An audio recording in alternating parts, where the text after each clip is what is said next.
Good morning বন্ধুরা, welcome back to my channel. আশা করছি তোমরা সকলে খুব ভালো আছো, সুস্থ আছো, আর আমরাও কিন্তু খুব ভালো আছি। আমার আরও একটা নতুন ব্লগে তোমাদের সকলকে জানাই আমার চ্যানেলে অনেক অনেক স্বাগত। আচ্ছা, এখানে বাবা মা আছে সবাই।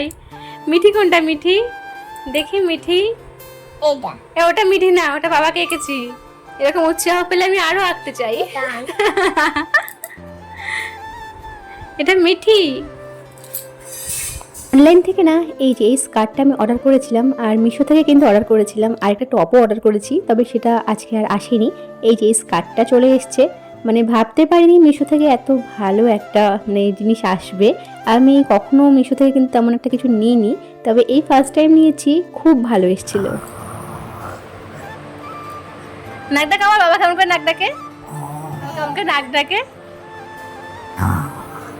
হ্যাঁ, টপটা আমি অর্ডার করেছিলাম মিশো থেকে। যেদিনকে ডেলিভারি দেওয়ার কথা ছিল প্রচণ্ড পরিমাণে বৃষ্টি হচ্ছিল, তাও ভাবছিলাম হয়তো রাত হবে আসতে, তবে সারাদিন অপেক্ষা করার পরেও কিন্তু আমার এই টপটা এসে পৌঁছালো না। রাত্রে গিয়ে দেখতে পেলাম ডিলে হয়ে গেছে। তো আমরা কিন্তু দীঘা যাচ্ছি, হাতে রয়েছে মাত্র 3-4 দিন, তাই জন্য আর বেশি দেরি না করে সেদিনকে রাত্রেবেলায় আমি ফ্লিপকার্ট থেকে এই টপটা অর্ডার করেছিলাম। থেকে যে টপটা অর্ডার করেছিলাম একদিনের মধ্যেই আসার কথা ছিল, তাই জন্য ওটা অর্ডার করে দিয়েছিলাম, যেহেতু হাতে রয়েছে মাত্র 3-4 দিন দীঘা যাওয়ার, তাই জন্য। আর ভাবছিলাম যেটা আগে আসবে সেটা রাখবো, পরেরটা ক্যান্সেল করে দেবো। আর মিশোটা আমি ক্যান্সেল করতে আগে পারছিলাম না, তাই জন্য ওটাও কিন্তু ছিল। আর দেখো দুখানা টপই একই দিনে চলে এসেছিলো, দুদিনের মধ্যেই চলে এসেছিলো, তাই জন্য কিন্তু আমি মিশোটাই রেখেছি, কারণ ওটা বেশি ভালো লেগেছিলো আমার, খুব ভালো ছিল প্রোডাক্টটা। আর ফ্লিপকার্টেরটা আমার তেমন একটা পছন্দ হয়নি, কারণ একটু মোটা টাইপের ছিল, যেটা আমি এক্সপেক্ট করতেই পারিনি। যেটা মিশো থেকে এসেছিলো ওটা ভীষণ ভালো এসেছিল। অনেক দিন পর দুই বোনের আবার একসাথে দেখা হয়েছে, তাই জন্য কিন্তু বেশ মজায় ছিল ওরা। আর ওরা কিন্তু ঘুরতেও গেছিলো, মামা নিয়ে গেছিলো, আমি কিন্তু তখন আর যাইনি। আর এই তেলটা কিন্তু মামামের জন্য বানিয়েছি। তোমরা যদি চাও আমি কিন্তু তোমাদের সঙ্গে তেলটা কি করে বানিয়েছি সবটা শেয়ার করে দেব। মামাম এখানটায় নিজের মতো খেলা করছিল, কিন্তু আমি যখন কোনো কাজ করতে যাব তখন কিন্তু ও আমার কাছে চলে আসবে আর আমার কাজে বাধা দেবে। যেমন দেখো, এখন আমি একটুখানি বিছানাটা পরিষ্কার করছিলাম, আর সেই ম্যাডাম কিন্তু চলে এসছে। আর এই যে আমি এখানটায় ক্যামেরাটা অন করেছি বলে সে কিন্তু এখানটায় সবাইকে টাকা দিচ্ছে। দীঘায় যাবো, তার জন্য কিন্তু আজকে কিন্তু সমস্ত ব্যাগপত্রগুলো গুছিয়ে নিতে হবে, যেহেতু আমরা কিন্তু দীঘা থেকে সোজা বাড়ি যাব, তার জন্য কিন্তু আজকের মধ্যে গোছগাছটা আমার করে নিতে হবে। হাতে মাত্র আর ওই একদিন মতো রয়েছে। আর হ্যাঁ, দীঘায় যেতে কিন্তু আমার তেমন একটা ইচ্ছা নেই, যেহেতু মামামকে নিয়ে যাবো, তো তার জন্য কিন্তু আলাদা করে অনেক কিছু নিয়ে যেতে হয়, তার জন্য কিন্তু তেমন একটা আর ভালো লাগে না। ছোট বাচ্চা থাকলে যা হয় আর কি। ফটো তুলবো? ফটো তুলবো, আচ্ছা ঠিক আছে। তাহলে কি হয়েছে? তো দুষ্টুমিটা নাকি বাস এখানে বসে? হ্যাঁ, এটা ঠাকুর। ওই ওই ওই গণেশ আছে। মামাম ছিল এতক্ষণ মিমিদের কাছে, আর বাড়িতে নিয়ে আসছি এখন ওকে আমি, কারণ স্নান করাবো, একটু বেলা হয়ে গেছে তার জন্য। এতক্ষণ তো মিমিদের কাছে ভালোই ছিল। আর সন্ধ্যেবেলার দিকটাতে মামামের জন্য খাবারটা বানিয়ে নিচ্ছিলাম, খাবারটা শেষ হয়ে গেছিল। আর এটা কিন্তু একেবারে দীঘায় যাব, তার জন্য একটুখানি বেশি করেই বানিয়ে নিই। এইবার যে খাবারটা মামামের জন্য বানিয়েছি, আর দু একটা জিনিস কিন্তু এটার মধ্যে নতুন অ্যাড করেছি আমি। তো হ্যাঁ, এরকম করে কিন্তু আমি খাবারটা বানিয়ে থাকি, তবে আজকে কিন্তু একটু অন্যরকম করে বানিয়েছি, আর কয়েকটা জিনিস কিন্তু আমি একটুখানি অ্যাড করেছি। তো এখানটায় মা দুজনের সঙ্গে খেলছিল, আসলে পাশের বাড়ির একটা দাদা এসেছিলো, ওর সাথেই খেলছিল। আর আমি এখানটায় আমার জন্য একটু সন্ধ্যাবেলায় খাবার বানিয়ে নিয়েছিলাম। মামাম দেখো পরদিন সকালবেলায় এই সমস্ত জিনিসগুলো দিয়ে খেলছিল। ও ওর খেলনা জিনিসগুলো থেকে বেশি ভালোবাসে আমার জিনিসগুলো দিয়ে খেলতে, সাজার জিনিস, বাসনপত্র, সেগুলো দিয়ে কিন্তু বেশি খেলতে পছন্দ করে। কি লেবু আনবে তোর জন্য? কি আনবে তোর জন্য? কে খাবে লেবুটা?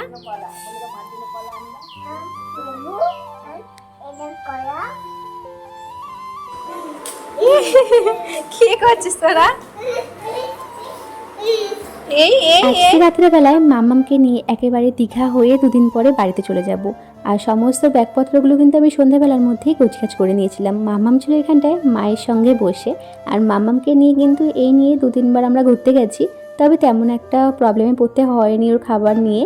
তো সমস্ত কিছু আমি যাওয়ার জন্য আগে থেকে ভেবে চিন্তে গোছগাছ করেই নিই।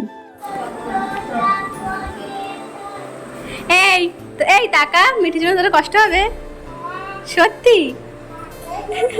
টাটা করে দে, এখানে টাটা দে, যার কতক্ষণ থাক, তারপরে এখন বাজে ঘড়িতে ঠিক 12:20-25 মতো। আমি মামামকে খাইয়ে দাইয়ে আগে ঘুম পাড়িয়ে দিয়েছিলাম, যেহেতু ওই মাঝরাতে আমাদেরকে বেরোতে হবে, তার জন্য ওকে আমি আগে ঘুম পাড়িয়ে দিয়েছিলাম। আর তারপরে 12:20-25-এর মধ্যে আমি উঠে একেবারে রেডি হয়ে গেছিলাম। আর তারপরে যখন গাড়ি চলে আসলো, ওই 1:30টার মধ্যে কিন্তু গাড়ি চলে এসেছিল। তখন কিন্তু একেবারে মাম্মামকে আমার মা আর বাবা নিয়ে যাচ্ছিল গাড়িতে তুলে দেওয়ার জন্য। ওই 7টার সময় কিন্তু আমরা কোলাঘাটে এসে পৌঁছে গেছিলাম। তবে আর একটু আগে আসার কথা ছিল আমাদের, কিন্তু সেটা আর হয়নি। তো এখানটায় সকলে এসে একটু চা খেয়ে নিচ্ছিল, কেউ কেউ ফ্রেশ হয়ে নিচ্ছিল।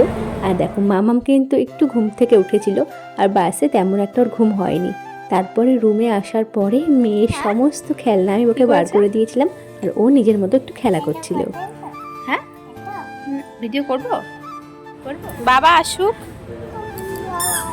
হ্যাঁ, আসছে বাবা। মিঠি, আমরা দীঘায় আসছি। সকালবেলা আসার পরে সে কি মেয়ের কান্না, সারাদিন পর এখন বেরোচ্ছি। এখন বাজে 6:30। আর চুলে লাগছে, মামা হাত ছড়াও। আমরা কিন্তু এই হোটেলটায় রয়েছি। হ্যাঁ, আজকে কিন্তু আমরা এসেছি, আর কালকে রাতে কিন্তু আবার আমরা বাসে উঠে যাব। আর আজকে কিন্তু সকাল থেকে আমি কোথাও যাইনি মামামকে নিয়ে, যেহেতু না ও মামা বাড়ি থেকে আসার পরে না ভীষণ কান্নাকাটি করছিল, আর ওর শরীরটা একটু খারাপ করেছিল। তার জন্য দিনের বেলা রোদের মধ্যে আর বার হয়নি। একেবারে একটু বিকেল খেলা ওর পাপার সাথে একটু ঘুরতে বেরিয়েছিলাম। মিঠির বাবা যদিও বা আমার ভিডিওতে তেমন একটা আসতে চায় না, তবে কি জানো তো, ও এমন একটা মজার মানুষ, ওকে দেখে সেটা মনেই হয় না। যেমন টোটোর মধ্যে কি সব গান করতে শুরু করে দিয়েছিল। যাই হোক, আমরা কিন্তু মন্দিরের সামনে চলে এসেছিলাম। তারপরে ওখানটায় সবাই জুতো রাখছিল, আর তারপরে কিন্তু খালি পায়ে আমরা অনেকক্ষণ লাইন দেওয়ার পরে মন্দিরে এসে পৌঁছে গেছি। মামামের শরীরটা এখন আপাতত একটু ভালো আছে, আসলে একটু জ্বর মতো লাগছিল এখানটায় আসার পরে। তো যাই হোক, তারপরে কিন্তু আমরা এখানটায় প্রায় অনেকক্ষণই ছিলাম, যেহেতু একটু বিকেলবেলায় আমরা বেরিয়েছিলাম আর সকাল থেকে বেরোইনি। আর মিঠি পাপা কিন্তু একটু ব্যস্ত হয়েছিল, তার জন্য কিন্তু বেশিক্ষণ আবার থাকতে পারিনি। তবে এখানে এসে বেশ ভালো লাগছিল, আর মিঠিও খুবই মজা করছিল। মিঠি এখানে আসার পরে দেখো কাণ্ড কী করছে, একদমই আমার হাত ধরতেই চাইছিল না, ও নিজের মতো করে শুধু দৌড়াদৌড়ি করেই যাচ্ছিল। আর এখানটায় ঠাকুর দর্শন যখন করতে আসলাম, মিঠির পাপার কাছেই মিঠি ছিল, যেহেতু প্রচণ্ড পরিমাণে এখানে ভিড় ছিল। হ্যাঁ, আমি বসবো, আমি বসলে বকা দেবে না তো?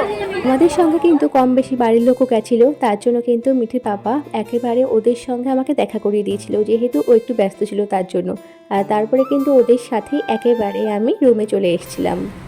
তুমি পারবে না মাম্মা? পারবে? করো করো করো। হ্যাঁ, পেরেছো? কো তালা তো খোলেনি। খুলছে, তাহলে খোলো। খুলছে না? তাহলে বল আমি পারছি না। তাহলে মা যখন বলবো দিয়ে দিবি তো? দুষ্টু দে। এখানে বাবা কি সুন্দর শুয়ে আছে মিঠির, আর মিঠি দেখো কি সুন্দর মেকআপ করছিল, এমনটাই করে আর কি দুজনে মিলে একসাথে যখন থাকে। তারপরে কিন্তু আমি খাওয়া দাওয়া সেরে নিয়েছিলাম, আর মামামকেও কিন্তু খাইয়ে দিয়েছিলাম। আর তারপরে এখানটায় মামামের সমস্ত খেলনাগুলো আবার বিছানার মধ্যে দিয়ে দিয়েছিলাম, আর ও কিন্তু একটু খেলা করছিল, আবার একটু কান্নাও করছিল, যেহেতু শরীরটার ভীষণই খারাপ ছিল তার জন্য। তো ভাবছিলাম যে বাড়িতে কখন যাব, এখানটায় ও একটা ঘরের মধ্যে না একদমই থাকতে চাইছে না। আবার হট করে কি হয়ে গেল তোর? ক হাতে মানে? পাগলি। কোন হাতে আছে? এই হাতে আছে। এটা হলো পরের দিন সন্ধেবেলায়। হ্যাঁ, আজকেও কিন্তু সকালবেলায় আমি আর মামামকে নিয়ে কোথাও যাইনি, যেহেতু ভীষণ গরম ছিল, রোদও ছিল, আর শরীরটা একটু খারাপ ছিল বললামই তো। তার জন্য একেবারে সন্ধেবেলার দিকটাতে সকলে মিলে ঢেউসাগরে একটু ঘুরতে এখানে প্রায় ওই 9:30 মতো ছিলাম। আর তারপরে কিন্তু রুমে চলে গেছিলাম, যেহেতু মামাকে খাওয়াতে হবে, তারপরে ব্যাগটাকেও গুছিয়ে নিতে হবে। আজকে রাতেই আবার আমরা গাড়িতে উঠবো, আর তারপরে কালকে সকালে সোজা কৃষ্ণনগরে মানে বাড়িতে চলে যাব। দীঘাতে অনেকবারই এসেছি, বিয়ের আগে বিয়ের পরে, কিন্তু দেখো এই ঢেউসাগরে কিন্তু আমি প্রথমবার এসেছিলাম। আর নানান রকম অ্যাক্টিভিটি ছিল, বেশ ভালো লাগছিল এখানটায় এসে। আর সব থেকে আমার মামাম প্রচণ্ড মজা করেছিল এখানটায় আসার পরে।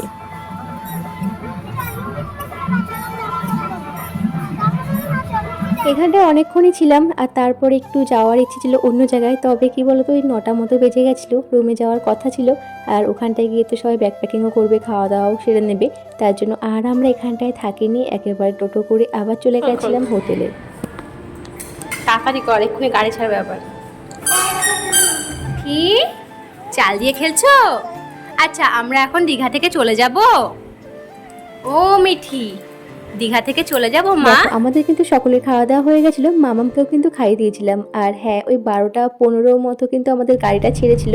আর তারপরে আমরা গাড়িতে উঠে যখন গেছিলাম, আর এখানটায় না এই সিটটায় একজন ছিল, তবে সে আজকে আর আমাদের সঙ্গে ফিরছে না, অন্য বাসে করে চলে গেছে। তার জন্য কিন্তু মামাকে কতক্ষণ এখানটায় শুয়ে ঘুমটা পাড়িয়ে দিয়েছিলাম।